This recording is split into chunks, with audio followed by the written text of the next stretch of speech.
President Donald Trump suggested raising the age to buy vaping products to 21 in a White House meeting on vaping this afternoon. Utah Senator Mitt Romney was among those attending the roundtable. Senator Romney brought up legislation to ban flavored vape juice, which he said would help stop children from getting addicted. Senator Romney went on to say he hoped the administration will act on its prior proposal to ban flavors that appeal to kids, and that he would continue to push for legislation that, quote, bans flavors, ensures that vaping cartridges are tamper-proof, and bans e-cigarettes from schools. Well, cold weather is pretty rare in Arizona, but rain in parts of the state Thursday turned to hell as a cold front moved in. Some of it as big as a silver dollar. There was so much hail that it looked like snow in some areas. CNN's Brianna Whitney has more on the wild weather. It is hailing. I'm in the middle of the hailstorm. You know what I mean? I was like tripping. From the west to the east, the valley became a winter wonderland of hail. Holy crap! I had it on my phone. Tisha Renea Shaw found herself in the middle of it in Tempe, driving for a Med Transportation company when it started to dump down. It was hitting real hard. Like pounding. She was on the freeway, but it was scary. It was scary. It was loud. Where traffic became a standstill. And everybody, like, they froze. You know, they all froze. Have you ever seen anything like that? No, and that's what I said. I've never been in anything like this before. But as the sun came out, everybody pile on. Here we go. So did the kids. As you can see, it is really delicious.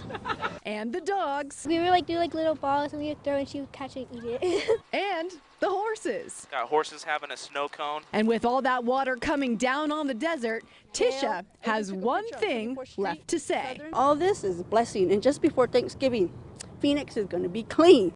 Time now for Utah's most accurate forecast with Dan Pope, Weather Rate certified 8 years in a row.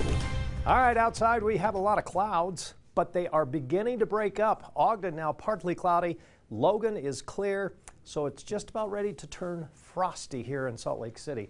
Here's the back edge right there on the satellite review. The clouds are going to continue to move away. So tomorrow we have a lot of sunshine.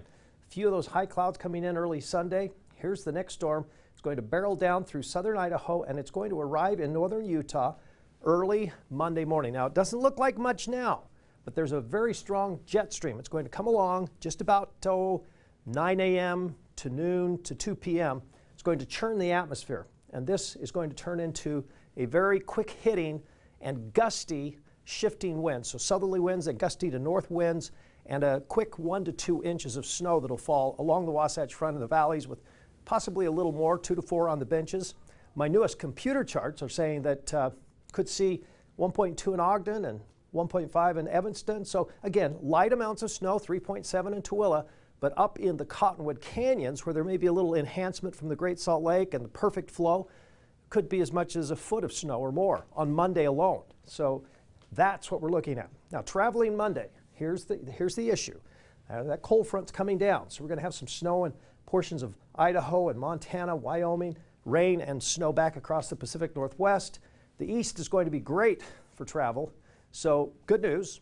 So look what happens on Tuesday. The showers linger across the north, but here we go with a storm pushing out into the Plain States, and the east looking pretty good.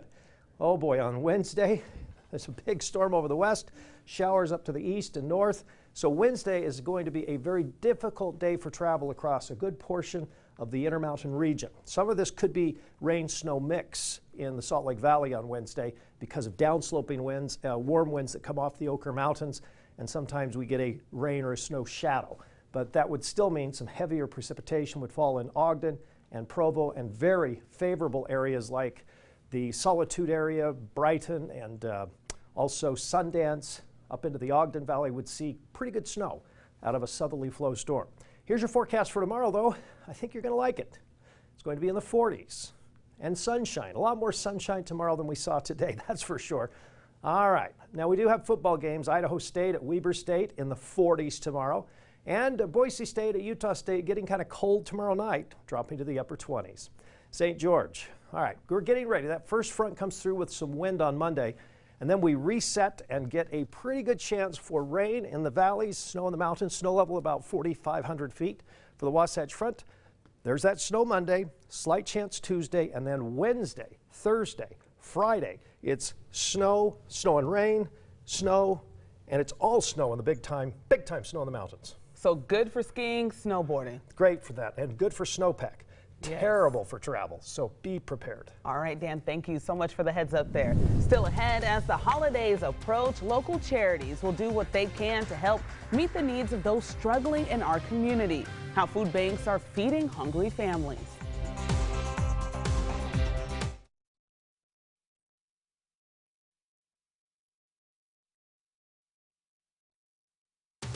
You're watching ABC4 News.